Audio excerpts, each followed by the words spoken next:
श्री राधे राधे।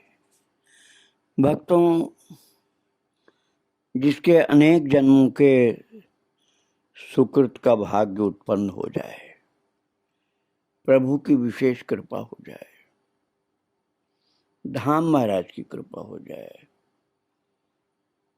इस प्रकार से अनेक अनेक प्रकार की कृपा जब एकत्रित हो जाती हैं, तब वो भगवान का विशेष प्रेमी हो जाता है। और आप श्रवण कर रहे थे रसोपासना में चंपा की बात, जो थी तो ब्रज के बाहर की, लेकिन अपनी बहन से मिलने के लिए आई थी। उसकी बहन की ससुराल ब्रज के अंदर, और वो बाहर से मिलने आई।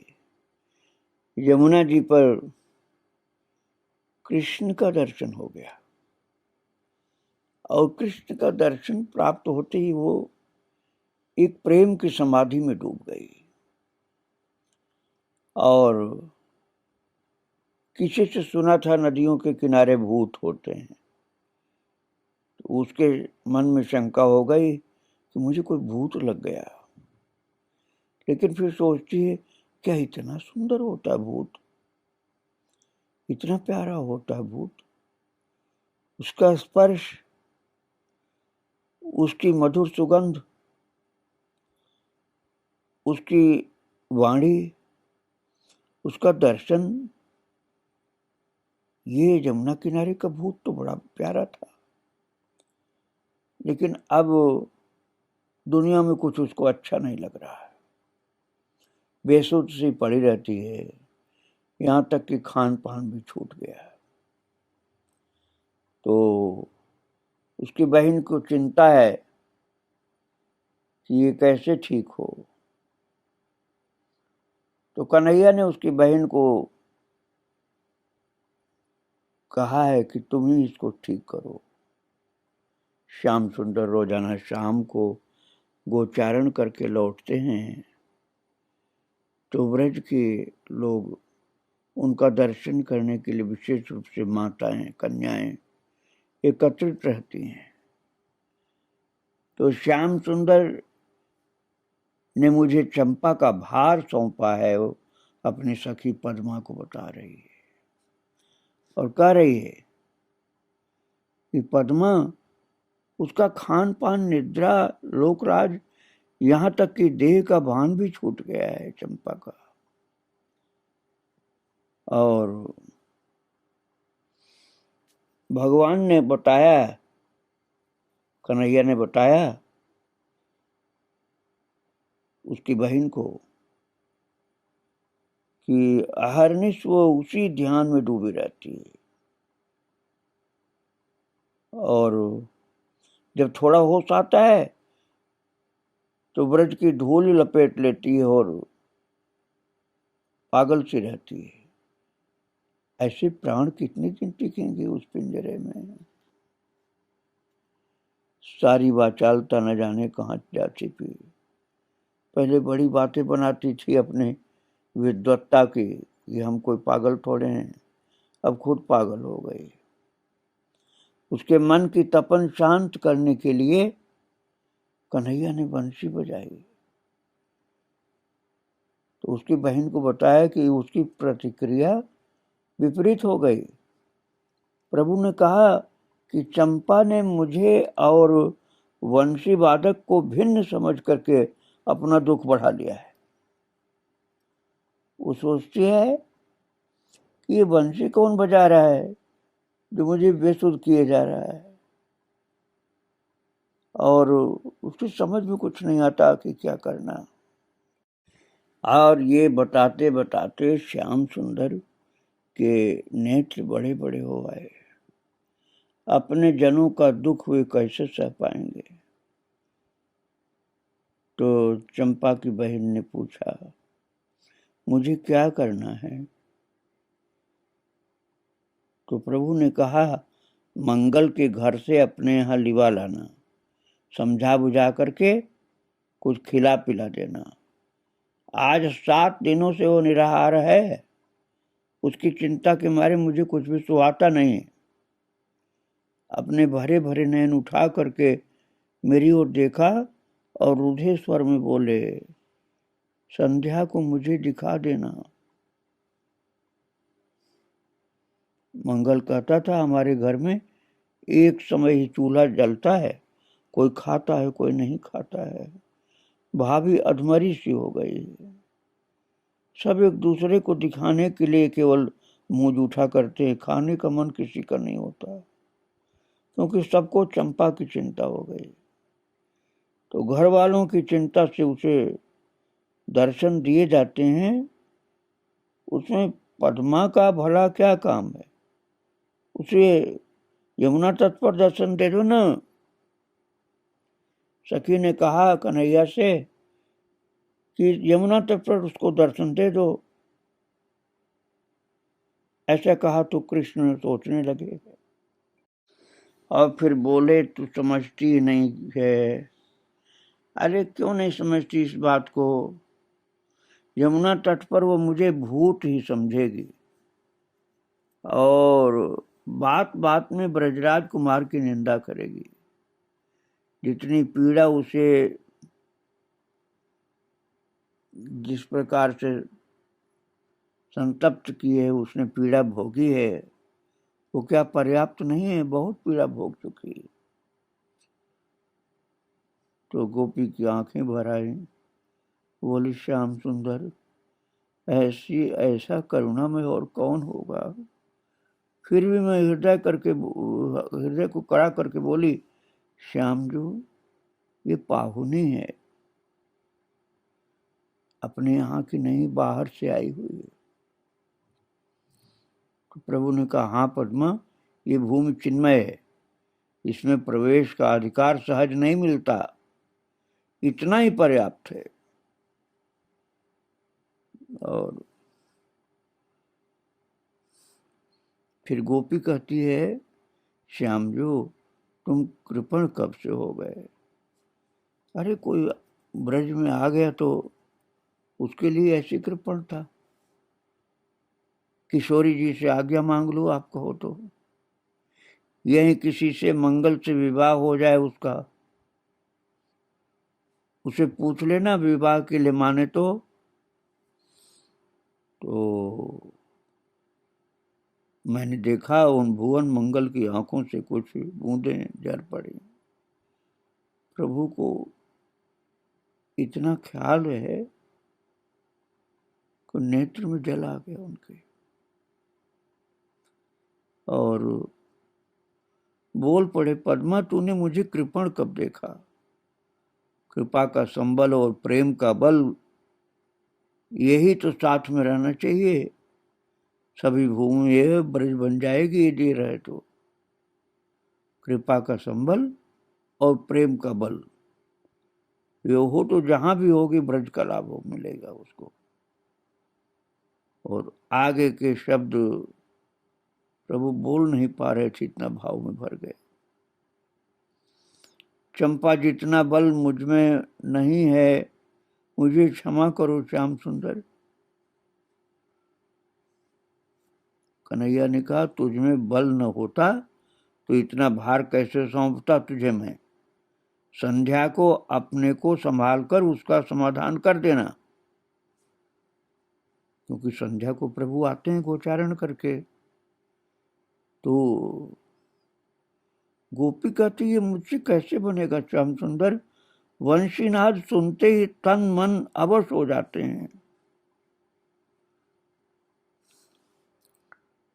प्रभु कहते हैं, चंपा ये कार्य तो करना होगा। चंपा तो पत्थर जैसी बनी हुई है और गोपी को कंधे से सिर टिकाए बैठी है। अब मैं क्या करूं, कैसे चेत कराऊं? ये चंपा, उस गोपी ने चंपा से कहा, हे चंपा, देख तेरा वो यमुना तट वाला भूत जिसे तू बहुत प्यार करती, बहुत अच्छा बताती, और मैंने उसे पूरी की पूरी झंझोड़ दिया। देख देख तेरा वो प्यारा भूत, यमुना किनारे वाला। उसने कहा हैं क्या? चंपा के नेत्र थोड़े खुले, तो मैंने उसका मस्तक झरोखे से लगा दिया। जैसे ही उसकी दृष्टि श्याम सुंदर पर पड़ी, देह थर थर कांप उठी।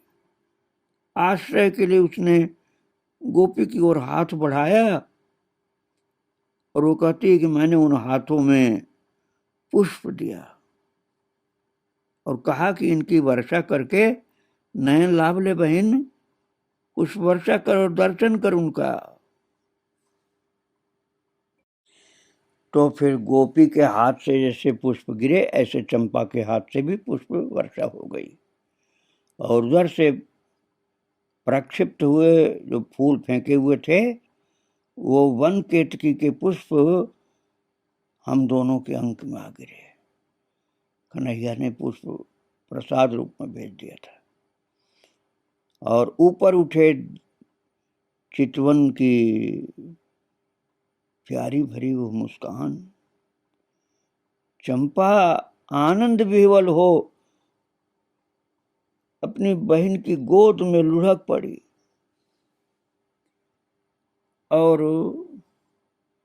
बहन बोलती है, कुछ समझो चंपा, कुछ समझो, यही ब्रजराज कुमार हैं, यही ब्रजराज कुमार हैं।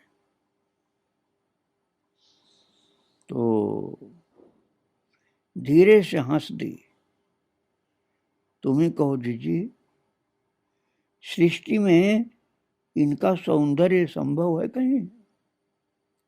नहीं, और कहीं संभव नहीं है। उसने कहा, तुम सच कहती हो जीजी। उसके नेत्र नीचे हो गए। जीजी ने भी कुछ ऐसी बात कही थी। सौंदर्य महासागर को देखकर फिर छोटे छोटे गड्ढे किसको अच्छे लगेंगे समुद्र के सम्मुख। किंतु उस समय अपनी समझ के अहंकार से मैं अंधी थी। आज से तुम मेरी गुरु हो गई जीजी। चंपा ने झुक करके मेरे पैरों पर अपना मस्तक रख दिया। गोपी बताती है, चंपा इतना भाव विह्वल थी कि गोपी के चरणों में मस्तक रखकर कहा, आज से मेरी गुरु हो। उसने कहा, ये क्या कहती है बावरी? हाँ जीजी, तुमने मुझे नया जन्म दिया है, निर्धन को धनी और मुझ अंधी को प्रकाश दिया है। कितनी मूढ़ थी मैं। तू नहीं जानती चंपा, श्याम सुंदर ने ही मुझे तेरे पास भेजा था। चंपा ये सुनकर के अवाक हो गई कि श्याम सुंदर ने भेजा था। एक बात पूछूं? मैंने कहा, एक बात पूछूं? उत्तर में चंपा ने नेत्र उठाए, तू इस ब्रज में रहना चाहेगी? ये चंपा से पूछा गोपी ने कि तू ब्रज में रहना चाहेगी? तो उसने कहा, चाहने से क्या होगा जीजी, ऐसा भाग्य कहाँ है मेरा। तो उसने कहा, तेरा विवाह यहाँ हो जाए यदि तो फिर यहीं रहेगी तू। उसने कहा, विवाह? वो चौंक पड़ी। नहीं जीजी, मुझसे दोहरा जीवन नहीं जिया जाएगा। मेरा तो प्रेम जहां हो गया है उनके अलावा और कहीं हो नहीं सकता मेरा। उसने कहा, मैं किसी दूसरे के से प्रेम अब नहीं कर पाऊंगी। किसके आश्रय से कटेगा जीवन? सखी ने पूछा। फिर थोड़ा सा गुस्सा करके बोले, आश्रय की क्या अटक है जीजी, और आवश्यकता यदि पड़ी तो तुम तो हो ही। उसने कहा, चंपा मेरी बहन, तो हम सबसे भी वीर निकली। मैंने उसके सिर पर हाथ रखा, गोपी कहती है, चंपा के सिर पर, और कहा कि हम लोगों से भी श्रेष्ठ निकली तू। तेरे जैसा प्रेम बहुत दुर्लभ है।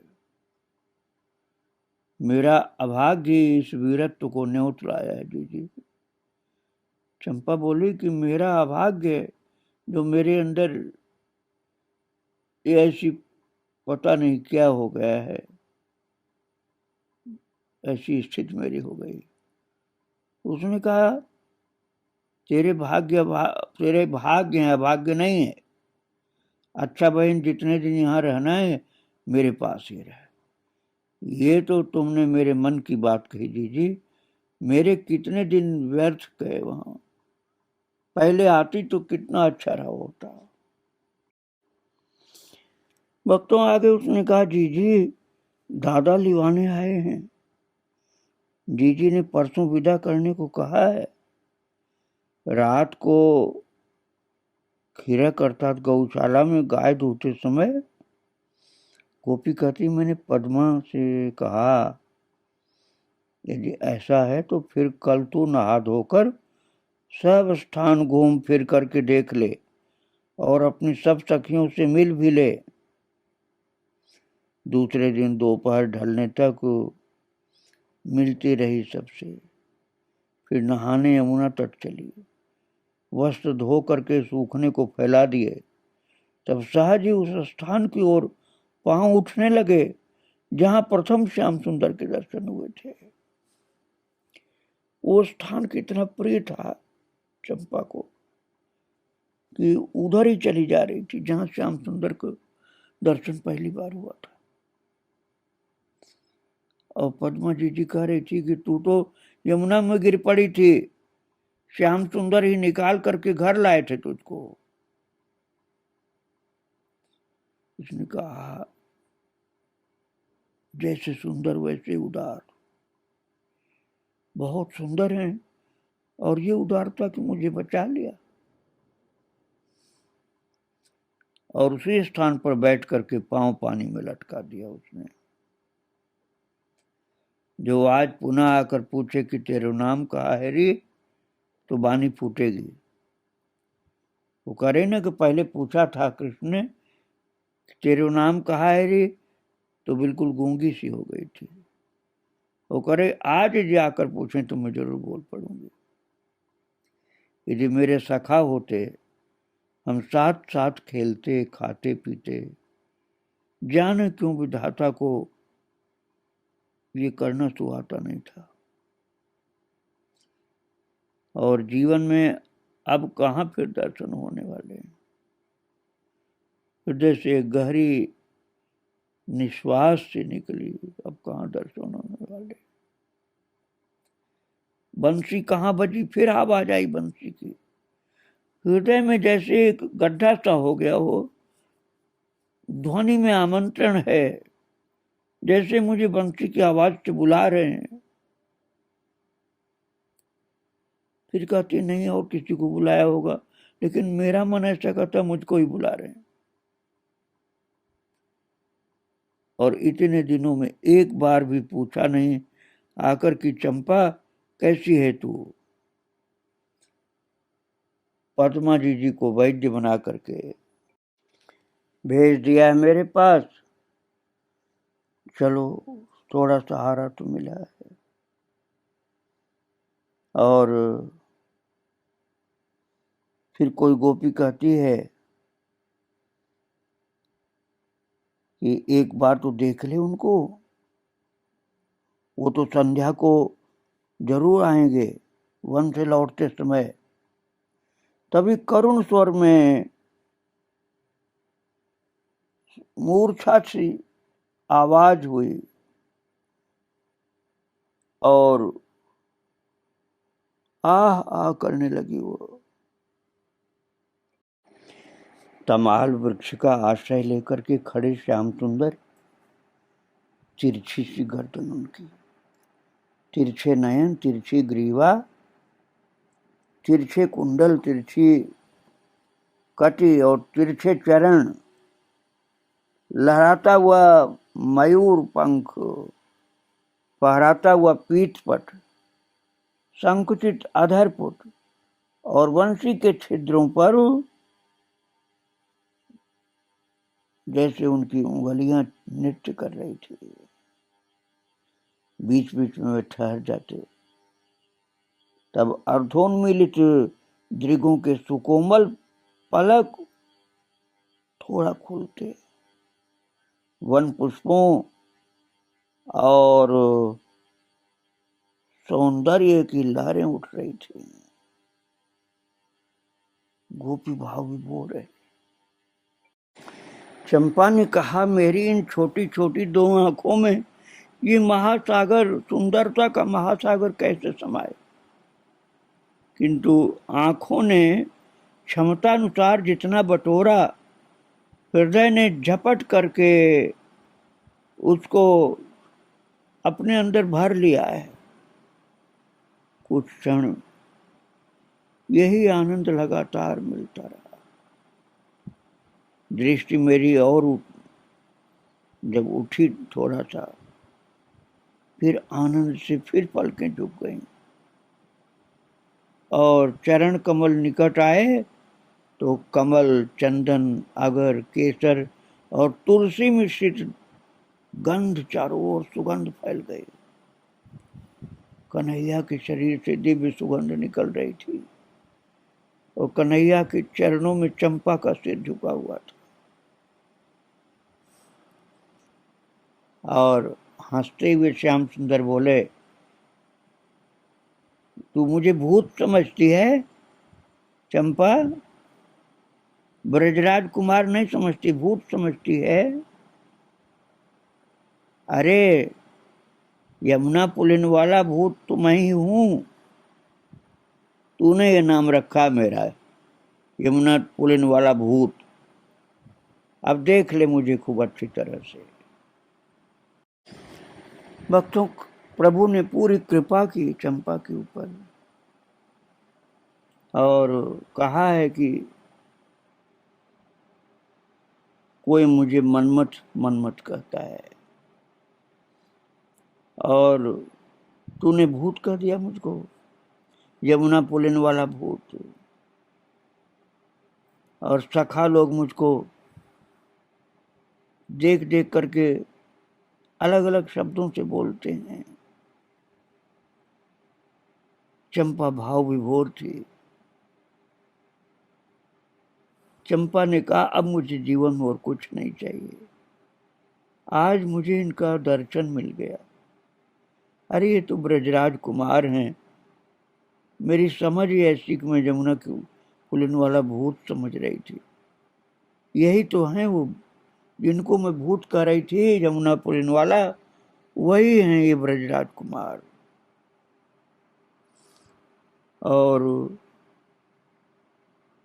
मेरी बहन ने मुझको ये दिव्य दर्शन कराया है। और भक्तों, फिर तो प्रियतम कृष्ण ने चंपा के सिर पर अपना करार बिंद स्थापित किया। प्यार भरे अपने हाथ को भगवान ने चंपा के सिर पर रखा। कृतार्थ हो गई वो। और प्रभु बोले, मेरी प्रसन्नता के लिए कुछ स्वीकार करेगी? तो अपना प्यार भरा हुआ उसका जो सिर था भाव से हिल रहा था कि हाँ, सब कुछ स्वीकार है। और जड़ाऊ मुक्ता हार, मोतियों का सुंदर हार कन्हैया ने अपने गले से निकाल करके उसको पहना दिया चंपा को। और वो अतिशय भाव विभोर तो थी, नेत्रों से प्रेम के आंसू झड़ने लगे। प्रभु ने कहा, तुझे विदा करने का तो मेरा मन नहीं होता है, लेकिन अब तो मैं तेरे नेत्रों में, तेरे दिल में, तेरे जीवन में मैं ही मैं हूँ। अब तू कहीं भी रहेगी, मेरा ही दर्शन करती रहेगी। मेरी आवाज सुनाई पड़ेगी तुझको, मेरी बंसी की आवाज सुनाई पड़ेगी। भाव भरा कन्हैया अपने फेंट से एक फल निकाल करके आधा खा करके वो फल चंपा को दिया है और कहा, ले खा ले। और एकदम मदमस्त होकर के वो फल का प्रसाद पा रही और उसके जीवन को सार्थक बना कर दिया प्रभु ने। एक अद्भुत मदहोशी में लुढ़की जा रही थी वो जमीन पर। तो चंपा चंपा कह करके करुणा निधान ने भर अंक में उसको संभाला है अपनी दोनों भुजाओं में। बहुत प्यार से दोनों भुजाओं में कृष्ण ने जमीन पर लुढ़कती हुई चंपा को संभाल लिया और उसके नेत्रों के बूंदों से, धार से उसकी छाती भी गीली हो गई और सब गोपियां, सब सखियां कहने लगी कि चंपा धीरज धर मेरी बहन, हम सबसे विलक्षण निकले तू, तेरे ऊपर संपूर्ण कृपा हो चुकी है। आओ हम सभी लोग चंपा, उसकी सखियों को और उन सब के आराध्य कृष्ण को बारंबार प्रणाम करें। श्री राधे राधे, जय श्री राधे।